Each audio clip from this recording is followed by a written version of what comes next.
वीतराग विज्ञानता, शिव स्वरूप शिवकार, नमः त्रियोग संहार के। वीतराग विज्ञान अर्थात विकार रहित ज्ञान स्वभाव सारभूत है। वो मंगल स्वरूप है और मंगलकारी है। मैं उसे मन वचन काय इन तीनों योगों को वश में करके नमस्कार करता हूं। 6 डाला परम मांगलिक ग्रंथ है। पंडित दौलत राम जी द्वारा यह लिखा गया है। 6 इसमें ढाल हैं। चौथी ढाल का 13वां नंबर का जो छंद है उसकी चर्चा यहाँ चल रही थी। अनर्थ दंड के 5 प्रकार के भेद बताए गए थे, उनमें से 4 भेद की चर्चा हो गई थी। अब 5वां नंबर का जो अनर्थ दंड है दुह श्रुति नाम का अनर्थ दंड है और इसका भी त्याग करना चाहिए। 13वें छंद में कहा गया था, राग द्वेष करतार कथा कबहू न सुनीजे। ये वाली जो लाइन से दुह श्रुति के त्याग का बात पंडित दौलत राम जी ने कही। राग द्वेष करतार, जिनसे राग बढ़ते हैं या द्वेष बढ़ते हैं, मतलब राग द्वेष करने वाली जो भी कथाएं हैं, कथाएं हैं, जैसे कि उपन्यास आदि या श्रृंगार आदि कथाओं को हमें नहीं सुनना चाहिए। जिसमें बहुत श्रृंगार भरा हो और जिसको सुनने से कामुकता पैदा हो जाए, उत्तेजना पैदा हो जाए, हमारे अंदर अश्लील भाव आ जाए, विकार पैदा हो जाए, कामुकता उत्पन्न हो जाए, संसार बढ़ाने वाली कथा, जिससे संसार में रुचि पैदा हो, संसार में आसक्ति पैदा हो, भोग और उपभोग में प्रेम पैदा हो, ऐसी कथाओं को ना सुनीजे, कबहू ना सुनीजे। पढ़ने की तो बात ही नहीं कह रहे हैं, पढ़ने तो बहुत दूर की बात है, उसको पढ़ना लिखना ये तो बहुत दूर की बात है। यहाँ कह रहे हैं कबहू ना सुनीजिए। कथा को, ऐसी कथा को किसी के मुख से भी कभी सुनना नहीं चाहिए। अब आप सुनते हैं नहीं सुनते हैं, तो आप तो बोलेंगे हम तो बिल्कुल भी नहीं सुनते हैं। आप तो जो हैं प्रतिदिन ही इस प्रकार की कथाओं को सुनते हैं। ज़रूरी नहीं है प्रत्यक्ष में सामने कोई व्यक्ति बैठ कर के सुनाएगा तो सुनोगे। आप टीवी के माध्यम से, मोबाइल आदि के माध्यम से, जो है डिजिटल के माध्यम से ऐसी कथाओं को बहुत सुनते हैं। लोगों के फेवरेट नाटक होते हैं, सीरियल्स होते हैं, वेब सीरीज़ होती है और उसको आप देखते हैं तो उसमें क्या है, यही बातें तो हैं जो आपके राग देश को बढ़ाती हैं। ऐसी ऐसी कथाएं बना कर के आपको दिखाई जाती हैं और जो आपको बहुत अच्छी लगती हैं, रुचिकर होती हैं। वेब सीरीज़ देखने वाले लोग जो हैं पूरी पूरी रात जो है सोते नहीं हैं और उसको देखते रहते हैं, एक एपिसोड के बाद दूसरा, दूसरे के बाद तीसरा, मतलब कि ऐसा मन करता है कि जब तक पूरी ना हो जाए तब तक हम इसे एंड ना करें। तो वो उसके माध्यम से भी ये कथाएं को हम सुनते हैं। सुनने की बात कही, ऑडियो के माध्यम से, वीडियो के माध्यम से ऐसी कथाएं जो हैं सुनी जाती हैं और जिससे बहुत ही राग, संसार के प्रति राग बढ़ता है। संसार, भोग, शरीर, इनके प्रति जो है प्रेम, स्नेह पैदा होता है। इसलिए कहा गया है कि जो व्रती है, जो व्रती है, व्रत को धारण किए हुए है, उसे इस प्रकार से ऐसी कथाओं को नहीं सुनना चाहिए। यदि कोई व्रती होकर के भी वह इस प्रकार के सीरियल देखता है जिससे कामुकता पैदा हो, अश्लीलता पैदा हो और किसी की स्त्री आदि के श्रृंगार आदि को देख कर के भाव दूषित होते हों, तो ऐसी कथाओं को सुनता है तो उसके लिए दोष लगते हैं, अतिचार लगते हैं, ठीक है ना। और यदि और इसके संस्कार ज़्यादा बढ़ जाते हैं तो हो सकता है उसका व्रत भी भंग हो सकता है। तो दुह श्रुति किसे कहते हैं? देखिए यहाँ लिखा हुआ है खोटा सुनना पढ़ना। खोटा सुनना पढ़ना, पंडित जी ने तो सिर्फ सुनने की बात कही थी, और यहाँ पर अब जो है पढ़ने की भी बात ये दी कि यदि आप पढ़ते भी हो, यदि आप कोई लोगों को उपन्यास पढ़ने का बड़ा शौक़ होता है, क्योंकि उसमें इसी प्रकार की कहानियाँ होती हैं संसार वाली, तो उसको वो पढ़ते रहेंगे पढ़ते रहेंगे पढ़ते रहेंगे और मन में काल्पनिक दुनिया में चले जाते हैं। मन से बड़ी काल्पनिक दुनिया में चले जाते हैं और खोए खोए से रहते हैं, और मानो उसमें वो स्वयं पात्र बन जाते हैं, उसके ही एक पाठ बन जाते हैं, और वो उसी को ही खोए रहते हैं और उसमें ही अपने मन को लगा कर रखते हैं, जिससे उनका आत्म ध्यान भी समाप्त हो जाता है, धर्म ध्यान भी दूर हो जाता है, भक्ति दूर हो जाती है, और अपना जो मोक्ष मार्ग है उससे भी विचलित हो जाते हैं। तो व्रतियों को ध्यान रखना चाहिए कि जो दुह श्रुति है, नाम ही इसका है दुह श्रुति। श्रुति मतलब होता है सुनना, दुह मतलब खोटे खोटे वचनों को, खोटी कहानियों को, खोटी बातों को, जो हमारे लिए शांति पैदा न करके अशांति पैदा कर दे, जो हमारे लिए कल्याण में कारण न हो करके संसार में भ्रमण का कारण बने, ऐसी कहानी, किस्से, कथा, चुटकुले और जो कुछ भी और बातें हों, उन सब को नहीं सुनना चाहिए। व्रतियों को तो जो महापुरुष हैं उनके गुणों का बखान सुनना चाहिए, उनके चारित्र के बारे में। आप चारित्र पुराण पढ़िए, उनके चारित्र को सुनिए और उनको सुनकर के अपने जीवन में लाइए। जो अच्छे श्रेष्ठ कार्य हैं उसमें आप बढ़ जाइए, ठीक है ना। तो चारित्र ग्रंथ, पुराण ग्रंथ महापुरुषों के, उनको ही सुनना चाहिए, उनको ही पढ़ना चाहिए, क्योंकि उनसे प्रेरणा मिलती है। यह जीव जो है संसार में आया, संसार में लगा, बाद में सबको छोड़ दिया तृण की समान, और मुनि बनकर के मोक्ष मार्ग में बढ़ गए, आत्मा को परमात्मा बना लिया। हमें भी ऐसा ही पुरुषार्थ करना चाहिए, हमें भी ऐसा ही आगे बढ़ना चाहिए। तो इससे क्या मिलती है? प्रेरणा मिलती है। अब 16 सतियों की कहानियाँ पढ़ोगे तो क्या तुम्हें उससे वैराग्य उत्पन्न नहीं होगा? क्या समता और संयम पैदा नहीं होगा? नियम से होगा कि ये 16 सतियाँ जो हैं बड़े घराने की, बड़े घर में पैदा हुई, और ना जाने इनके कितनी भोग सामग्रियाँ मिली, लेकिन इनके जीवन में जब भी संकट आया तो उन संकटों में उन्होंने अपना धर्म नहीं छोड़ा, धर्म के मार्ग में रहें, और बाद में आर्य का आदि दीक्षा लेकर के अपना आत्म कल्याण किया। कभी भी किसी प्रकार से संकट आने पर भी दुखी नहीं हुए, ये प्रेरणा मिलती है। और इसी प्रकार से सम्राटों के अपन को चारित्र पढ़ने से, आप बड़े बड़े सम्राट के, भरत सम्राट देखिए, इतना वैभव सब कुछ होते हुए भी वह घर में भी रह कर के वैराग के भाव रखता था, और अंततः उन्होंने भी सब छोड़ कर के दीक्षा ली। ये प्रेरणा मिलती है कि ये सब कुछ होते हुए भी सब छोड़ दिया। आज तो अपने पास कुछ भी नहीं है और वो भी नहीं छूटता है, और भी पाने की आसक्ति बनी रहती है। तो दुह श्रुति में यही बात ध्यान रखना है कि हमें जो खोटे शास्त्र हैं, खोटी कहानियाँ हैं, खोटे कथाएँ हैं, बातें हैं, चर्चाएं हैं, उन्हें हमें नहीं सुनना है और नहीं पढ़ना है, ठीक है ना। दुह श्रुति नाम का अनर्दंड, देखो यहाँ लिखा हुआ है दुह श्रुति नाम का अनर्दंड।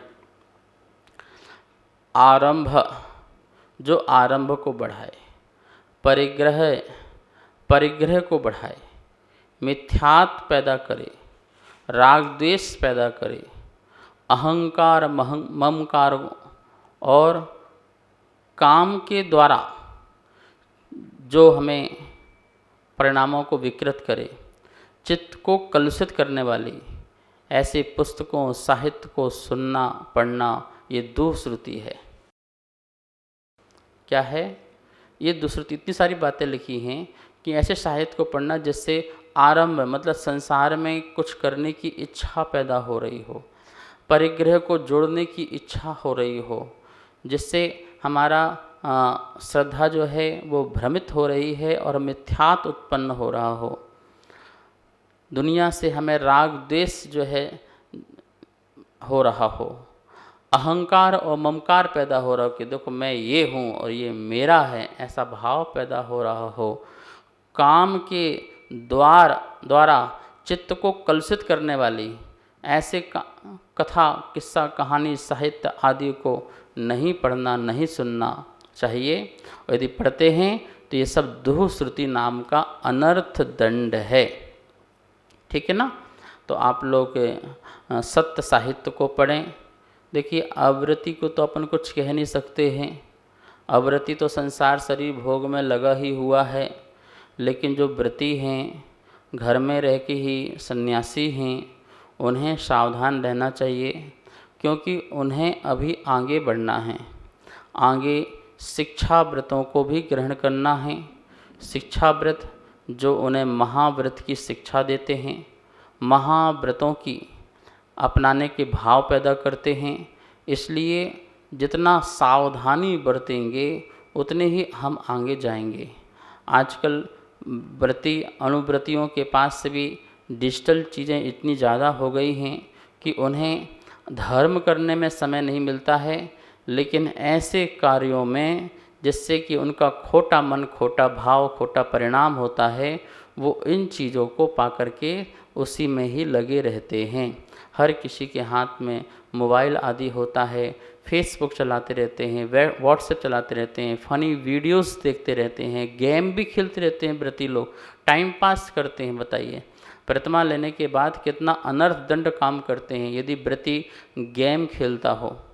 और ऐसे भी व्रती हमने देखे जो कि ब्रह्मचारी ब्रह्मचारिणी बन चुके हैं, धोती चेंज कर रखी है और समाज में रहते हैं और समाज का अनाज आदि भी खाते हैं, भोजन भी खाते हैं और समाज उनको श्रद्धा से भोजन भी कराती है। और वही व्रती जो लोग हैं मोबाइल में गेम आदि खेलते रहते हैं, हिंसक गेम भी खेलते रहते हैं। ये अच्छी बात नहीं है। और ऐसे फ़नी वीडियोस देखते रहते हैं, फेसबुक में न जाने कौन कौन सी वीडियोस देखते रहते हैं। तो आप इस प्रकार के व्रतों को लेकर के कार्य करते हैं तो ये अनर्थ दंड वाले कार्य हैं, नहीं करना चाहिए। क्योंकि कवि ने आपने कहा था, कवि ने औरहु अनर्थ दंड हेतु अघ तिन्ह ना कीजिए, कि अनर्थ दंड त्याग जो व्रती है उन्हें और भी ये 5 प्रकार तो बताए हैं, इसके अलावा भी और भी किसी प्रकार के अनर्थ दंड हों तो नहीं करना चाहिए, सावधान रहना चाहिए।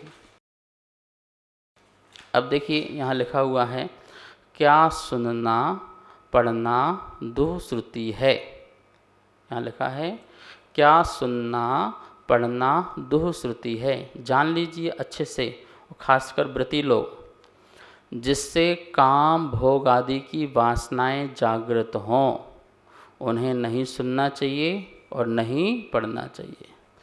पुत्र उत्पत्ति, स्त्री के भोग विषयक बातें जिसमें हों उन्हें भी नहीं पढ़ना चाहिए और नहीं सुनना चाहिए। सिलाई कढ़ाई बुनाई रसोई शिल्प आदि की बातें भी जिसमें हों उन्हें भी नहीं सुनना चाहिए और नहीं पढ़ना चाहिए, क्योंकि ये सिलाई कढ़ाई बुनाई रसोई शिल्प आदि से तुम्हारा कोई आत्म कल्याण नहीं होने वाला। अव्रती जो है असंयमी जो है वो तो करेगा, लेकिन जो व्रती है उन्हें इन चीज़ों से बचना चाहिए। सौंदर्य, यद्यपि वो सिलाई बढ़ाई करता है, ठीक है ना, कढ़ाई भी बुनाई भी रसोई सब करता है, भोजन भी बनाता है, लेकिन इन चीज़ों की स्पेशलिस्ट बनने की कोशिश नहीं करता है कि मैं ऐसा रसोई का भोजन बनाऊं जिससे स्पेशलिस्ट हो जाऊं, लोगों को बताऊं। नहीं, वो स्पेशलिस्ट होने के लिए रसोई की बातें या कोई शिल्प की कला की बातों को सुने पढ़े और कार्य करें, ऐसा नहीं। जिस फील्ड में जाना ही नहीं है उस फील्ड की चर्चा क्यों करना, उसको क्यों सुनना, उसको क्यों पढ़ना। अपने जीवन जीने के लिए थोड़ा बहुत उसे आता है तो उपयोग करता है, उसे सिलाई भी आती है, कढ़ाई भी आती है, बुनाई भी आती है। व्रती के पहले जब अव्रती थे तो आपने सारे कार्य बिना सीखे सीख लिए थे जो आपके जीवन के लिए थे। अब अपने जीवन जीने के लिए आप थोड़ा बहुत करते हैं तो करते रहिए, लेकिन इनको पढ़ने के लिए बैठ जाओ व्रत के बाद, प्रतिमा लेने के बाद, तो फिर वो दुःश्रुति में आ जाएगा कि अब आपको इसकी ज़रूरत नहीं है जो आप कार्य कर रहे हैं। सौंदर्य, श्रृंगार, वेशभूषा, सजावट आदि की बातें। सौंदर्य, हाँ, हम शरीर को किस प्रकार से सुंदर बनाएं, कैसे नाखून अच्छे से बढ़िया हो जाएं, बाल कैसे काले बने रहें और चेहरा जो है बिल्कुल गोरा नारा दिखे, इसके लिए कौन सा चीज़ लगाएं, क्या लगाना चाहिए, और इसके बारे में चर्चा करना कि आप ये लगाओ, आपको ये करना चाहिए, आप मलाई लगाओ, घिया लगाओ, क्या क्या लगाओ, इन सारी बातों के बारे में चर्चा करना, लोगों को बात करना, घंटे 2 घंटे 4 घंटे लग जाते हैं, ठीक है ना। और कुछ लोग तो ऐसे होते हैं व्रत लेकर भी लोगों को सलाह देते हैं, कंसल्टेंसी देते हैं कि आप इस प्रकार से करेंगे तो आप जो हैं अच्छे सुंदर दिखेंगे। श्रृंगार, आप ऐसा सा श्रृंगार कीजिए, आप अपनी भौं ऐसे कीजिए, ऐसे जूड़े बनाइए, ऐसा दुपट्टा डालिए, इस प्रकार से कपड़े पहनिए, इस प्रकार से ये माला डालिए। तो ये सब करने वाला काम भी जो है नहीं करना चाहिए और ना ही इनकी बातें करना चाहिए। वेशभूषा, कैसे ड्रेस पहनना, कैसे कपड़े पहनना है, और सजावट आदि, इन सब की बातें सुनना, ये सब जो हैं दुःश्रुति नाम से जानी जाती हैं। मिथ्यात्व को पुष्ट करने वाली बातें, जिससे मिथ्यात्व पुष्ट होता है, ऐसी बातें जैसे कि हम परेशान हैं तो जाओ तुम यहाँ पर ये चढ़ा के आ जाओ, वो करके आ जाओ, यहाँ पर जल चढ़ा आओ, यहाँ पर कुछ बांध के आ जाओ, ये कुछ संकल्प ले लो तो इससे तुम्हारा ठीक हो जाएगा। तो जो मिथ्या बातें हैं, मिथ्या कार्य हैं, उनकी भी चर्चा करना। देखो उनने ऐसा किया था, वहाँ पर जा कर के वो ठीक हो गए थे, तो तुमको जाने में क्या दिक्कत है, तुम भी करा के आ जाओ, तुम्हारा भी काम ठीक हो जाएगा, तुम्हारा स्वास्थ्य ठीक हो जाएगा। तो मिथ्यात्व को बढ़ाने वाली, स्वयं में भी मिथ्यात्व को बढ़ाने वाली और दूसरों को भी मिथ्यात्व में लगाने वाली जो चर्चा हैं, बातें हैं, उन्हें ना सुनना और ना ही पढ़ना चाहिए। फिर लिखा यहाँ देखिए, क्या हर प्रकार की पुस्तकें पढ़ना दुःश्रुति में आता है? ये अच्छा प्रश्न है, आपके मन में भी आ रहा होगा कि जितनी भी प्रकार की पुस्तकें, हर प्रकार की पुस्तकें पढ़ना दुःश्रुति में आता है। तो लिखा है नहीं, यदि हमारा अभिप्राय भोगों में लिप्त होने का नहीं है तो भोग संबंधी पुस्तकें पढ़ना दुःश्रुति में नहीं आता है। ये सबसे बड़ा इम्पोर्टेंट बात है कि यदि आपका अभिप्राय भोगों में लगने के लिए फिर आप पढ़ रहे हैं, सुन रहे हैं, तो फिर वो तो दुःश्रुति है। लेकिन आपका भोगों में प्राय नहीं है, आपको सिर्फ ओनली जानकारी लेना है, तो उसमें आप जो है पढ़ सकते हैं और पढ़ कर के भी उससे अपनी विरक्ति का भाव पैदा कर सकते हैं, ठीक है ना। तो फिर वो दुःश्रुति में नहीं आता है। जैसे शिल्प कला की हमने पुस्तक पढ़ी, तो इसलिए पढ़ी क्योंकि शिल्प कला से हमें मंदिर कैसे बनते हैं, प्रतिमाएं कैसी बनती हैं, हमें जानकारी मिले और हम सुखी रह सकें, दूसरे सुखी रह सकें, तो हमने पढ़ा, तो वो ठीक है। लेकिन हमारा अभिप्राय है कि इससे पढ़ने के बाद हमें बहुत पैसा आएगा, ये आएगा, वो आएगा, हम भोगों में लिप्त होंगे, तो फिर हम शिल्प कला पढ़ें, तो इसलिए इस उद्देश्य से नहीं पढ़ना। यहाँ पर अपन ने दुःश्रुति के त्याग की बातें कही गई हैं। यहाँ 5 प्रकार के अंधदंड की बातें समाप्त संपन्न होती हैं। कल 14वां नंबर का छंद चलेगा जिसमें अपन शिक्षा व्रतों की चर्चा करेंगे। समय हो चुका है, आइए माँ जनवाणी की स्तुति करते हैं। वाणी के ज्ञान ते सूझे लोकालोक, सो वाणी मस्तक नमो, सदा देत हूँ धोख, सदा देत हूँ धोख। इस कार्यक्रम के पुण्यार्जक थे श्री खंडेलवाल दिगंबर जैन मंदिर, राजा बाजार, कनॉट प्लेस, नई दिल्ली, एवं श्री खंडेलवाल दिगंबर जैन मंदिर, वैदवाड़ा, दिल्ली के अंतर्गत खंडेलवाल दिगंबर जैन पंचायत, दिल्ली। जिनेंद्र जैन नरपतिया अध्यक्ष, धीरज जैन कासलीवाल महामंत्री, विजय लोहाड़िया विक्की उपाध्यक्ष, गौरव पाटोदी मंत्री, विनोद पांड्या कोषाध्यक्ष।